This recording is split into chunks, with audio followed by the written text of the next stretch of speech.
So Ricky's sprinting back and forth between a dumpster and a pile of discarded Eddie Money cassettes in the alley behind the 7-Eleven. Coach doesn't see much point in it, and he says as much, but Ricky figures he ought to at least try to get something out of these sessions to justify the money his mom is spending. It's not much. Just a little beer money is how Coach put it with a wink, which had been way cheaper than the other running coaches she'd called. But in the 6 weeks since they've begun training together, Ricky's form has gone completely to shit, and he's lost more than a minute off his mile. It's probably the smoking. Coach insists on it. Man's got to smoke, he says. Life don't do a man any favors. No point in doing any favors for life. The drinking's not helping much either. The fact that Ricky's 15 and bound for state championships doesn't matter a whole lot. The only thing he's gotten better at in the last 6 weeks is hiding a hangover and staring into the middle distance after making some obtuse philosophical comment on the absurdity of human existence. So he runs sprints between sips of Coach's special blend of schnapps and Steel Reserve while Coach drills him on the hierarchy of oppressive institutions that secretly run the world from behind the scenes. It was an easy enough mistake to make. His parents' optimism and thriftiness combined with Coach's misleading flyer that read, "You can never run fast enough, call Coach."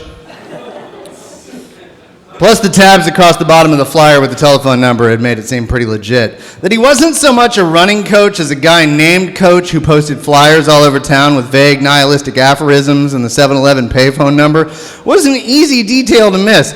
He'd coached life choices, swimming, archery, business management, sales, CrossFit, jazz, vocals, bouldering, retirement planning, crew, grant writing, and artistic gymnastics as a result of similar misunderstandings throughout the years.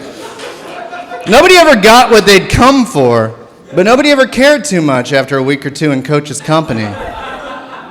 They'd wander town at dusk under his direction with smokes dangling loosely from the corners of their mouths while he illustrated the pointlessness of it all, throwing rocks through the windows of check-cashing places and nursing homes, setting mailbox fires, and opening fraudulent shell corporations in the names of distant relatives.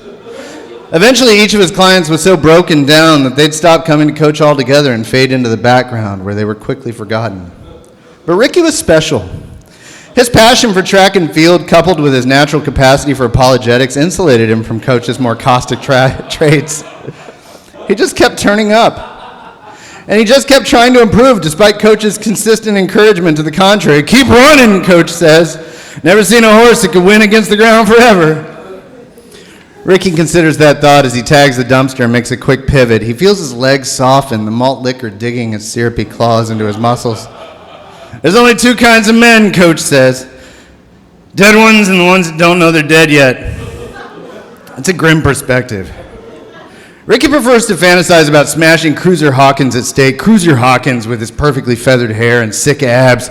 Cruiser Hawkins with his squad of sick-abbed, feather-haired bros. Cruiser Hawkins with his big brother's international orange Jeep Wrangler. And, "Oh, hey, Ricky, what sort of whip does your brother drive?" "Oh, sorry, bro, forgot your brother's dead." Cruiser Hawkins with his 4-minute, 7-second mile, and "Hey, Ricky, smell my finger," grin. If he beats Cruiser, he'll lead the field, take home state, maybe even a school record. But Coach is quick to dissuade. "Don't buy that shit," he says. "You're just a sack of teeth and wet meat with strong legs. Old man time will come around soon enough to collect whatever makes you worth a nickel." Laid out on his mattress with his rumpled sport coat and $2 slacks with his coffee-stained button-down, blown-out loafers and promotional neon wayfarers, Coach looks like a caricature of a famous writer or forgettable college professor. Ricky runs harder to shake off the idea of some sadistic personification of time coming to take away his speed and good looks and twist his ankle in the process. He muscles through the pain with a visible wince. "You ever seen a gun?" Coach says, digging through the folds of his valise as Ricky rediscovers his stride. "A gun is a perfect machine with a single purpose, but whether or not it serves that purpose," he produces an overripe banana to illustrate his point, "it's still a fucking gun." Ricky pauses to reflect on that, lighting a fresh smoke and taking a long sip from his booze-filled Slurpee cup.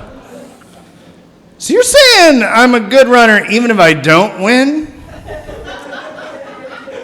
Coach nearly chokes on a mouthful of partly chewed banana, laughing at that. "Jesus, kid, no! What even is a good runner? I'm saying get a gun!"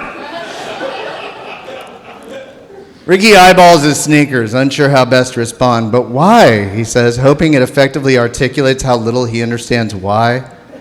Coach shrugs. "There's tall people and there's tall people, man. What do you want me to say?" A long silence passes over the 7-Eleven alley, and neither of the two is in any particular hurry to see it go. Ricky smokes diligently and considers Coach's instructions Coach definitely shotguns a tall boy in Modelo. "Hey, Coach," Ricky says, "how come you're like this?" And the question's not mean, it's earnestly curious, if anything, like how Ricky might ask his mom why his dad gets quiet whenever Ricky walks in the room, like even if his mom and dad were cutting up before he came in and his dad was laughing or something, how the room gets so quiet that it's almost like the air is made out of glass so thin that the slightest sound would shatter it and kill everyone in there with the shards. He asks it like that, and that's maybe even how Coach takes it. "Oh, shit," Coach says. "You know how it is, kid. You try and you try until, you tried. The rest is just days and nights. Toss me the smokes." He doesn't know what Coach means, but he laughs his dumb laugh and nods his head knowingly before tossing the smokes just the same. What he does know is Cruiser Hawkins isn't going to beat himself at state. What he does know is he's not coming any closer to the 4-minute mile so long as he's standing still. "All right," Ricky says, flicking the cigarette butt over the alley's wooden fence and crouching into a starting stance. The pain in his ankle seems miles away, dulled as it is by alcohol, and the only thing Ricky feels with any intensity is the approach of victory, earned by dint of his implacable spirit. "Time me on this next lap, Coach. This is going to be my best one yet." But Coach does no such thing, having passed out in the fading evening sunlight. And little of what comes after is of any particular consequence.